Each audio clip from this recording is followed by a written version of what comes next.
Well, hello BookTube, hello book friends. Welcome back to my channel and another video. This is another tag video. I seem to have a few tags stacking up, so I know it's not Tuesday, but I thought I ought to get this one out sooner rather than later, as it's a New Year related tag. I think the last tag video I did was the New Year, New Me tag, which was created by Kevin at Kevin Tao Reads. This is a spin on that tag, which is the New Year, Same Old Me tag. And this was created by James Ruckola, and I was tagged by John at Must Read More. It's 8 questions and a tag prompt, and I will give it a good go. I don't know whether I've got all my answers, because there's a couple of questions I'm a bit like, I don't know what to pick for that. So we'll see how we get on anyway. So question 1, regrets. What is one book from your 2024 reading goals that you regret reading or that haunts you?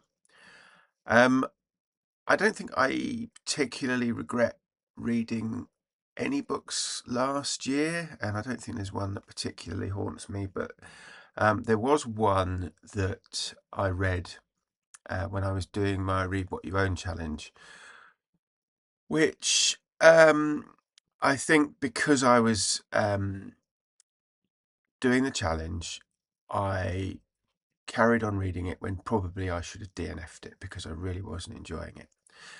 That book was Through a Darkening Glass by R.S. Maxwell, and I think it was a Kindle First Reads that I picked up as part of that program. So it was a free to me book because I'm already a Amazon Prime member, and yeah, it was just very slow, and didn't enjoy it at all. And I think had I not been doing Read What You Own challenge, I probably would have DNF'd it. So yeah, I think that I don't so much regret reading it. I think I regret not stopping reading it, if that makes sense. So yeah, that's Through a Darkening Glass. Question 2, Penitence. What is one book on your 2024 reading goals that you feel guilty for not reading? That's this book, and this is going to come up. Not this particular book, but this theme is going to come up in a couple of questions. I've got a long-term reading project which is about reading books by or about war correspondents, war artists, war photographers, and so on. And I don't probably donate as much time to it as I could overall with reading. And it's something that I probably want to do or didn't spend more time on this year. But one book last year that I picked up a couple of times, and I have started reading it. I've read the first sort of 25 pages or so. I just keep putting it to one side and getting distracted by other things.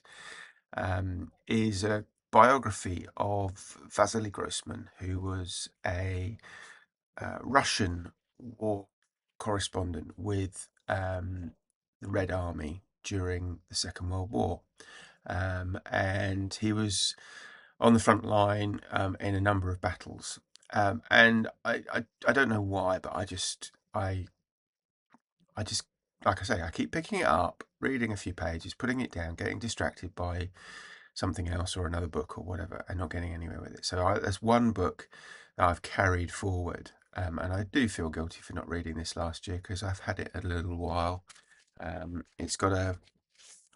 picked it up secondhand. It's got a stamp that the previous owner has used as a bookmark, which is a stamp of D-Day. And I think can't see. I can't see. It's a British stamp because it's got the Queen's head on it. And I'm just trying to see the date on because it's got postmark on it, and I think it's 1991. It's definitely 1990. Might be 1994. Can't tell. Anyway, that, and I will get to it. Albatross.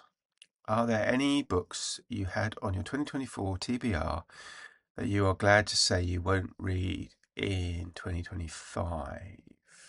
No, I don't think so. I think possibly, the one I mentioned, Through a Darkening Glass, is, it won't be a reread. So yeah, no, I don't think I have any albatrosses around my neck, at least not at the moment. 4, Pruning. Have any 2024 books led you to consider any long-term reading projects? Yes. If pruning is about taking a plant or a bush or a shrub or whatever and cutting it so that it grows more, then the long-term project I mentioned about war correspondence, photographers and artists is one of those projects that grows. The more I read, the more it grows, because as I read, I find out about more journalists or photographers or artists who are, have been involved in different conflicts around the world. And the more I do that, the more I it just kind of grows and grows. It's like that snowball rolling down a hill. It just gets bigger and bigger the further it rolls.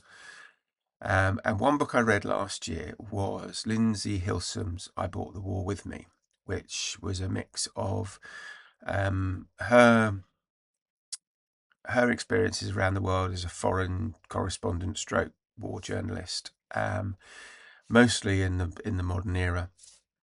And she interspersed that book with not only her experiences, but the writings and poetry in particular of other correspondents and journalists and so on. And one that I picked up from that book, there were a few, but one that I've sort of followed through so far anyway, is a journalist called James Fenton, who also wrote poetry. And I've picked up his book, All the Wrong Places. And this is primarily around conflict in Asia. And a book of, I think it's his only book of kind of war poetry, Out of Danger. And I haven't had a chance, I've had a quick glance when they arrived, because I bought them both secondhand. But I'm looking forward to reading those. I haven't read those yet. So that project it has no kind of specific direction. It just goes where it goes. And it's very much, I've got quite a few to read, to be read for that project. And it will just organically grow over time. This is number 5. Lying Fallow. What is one author or genre that you are taking a break from in 2025? I'm not specifically, not a specific genre. I want to read more natural history books. I kind of had a unintentional break from them last year. It's one genre that I really enjoy reading, and I just didn't read very many last year, and I kind of have got a few that I bought that didn't get read, and feel quite guilty about that. And so I'm kind of prioritizing some of those this year, which inevitably means other things will fall back a bit. But yeah, so I think it will be a bit more of a non-fiction year this year. We shall see, but that's kind of where I'm heading. So my journalists, correspondents, artists, photographers project and natural history books, I think, probably will be more of a priority for me this year. The Scape Goat. Are there any formerly favourite authors you are not going to read in 2025? There is one. I'm not going to mention his name, but he wrote books like American Gods and The Ocean at the End of the Lane, and I am not going to be reading any of his books this year. Question 7. Stay the course. Is there any series that you started last year that you might complete this year? I didn't start it last year because I've been reading it for a number of years, but I think I will probably finish the Sharp series by Bernard Cornwell this year. I've got,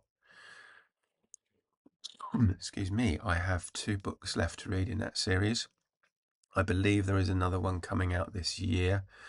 So I think there's a fairly good chance that I will get to the end of that series this year. We'll see what happens, but 3 books is not a lot to read in a year in that series. Breaking Walls bonus. Do you have a non-book related goal for your 2025? Sorry, for 2025 you wish to share? I think it'd be the same one as I shared for the New Year, New Me tag, which is decorating. There's lots of decorating to do in this house. So yeah, that's partly what I should be doing. And number 9, tag others.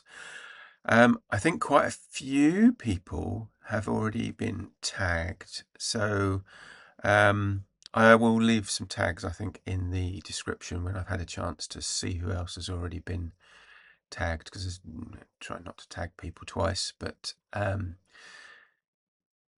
will do that. And of course, if you're watching this and you fancy having a go, then feel free. But yeah, if you have been watching, thank you very much, and I will speak to you again soon. Take care now. Bye-bye.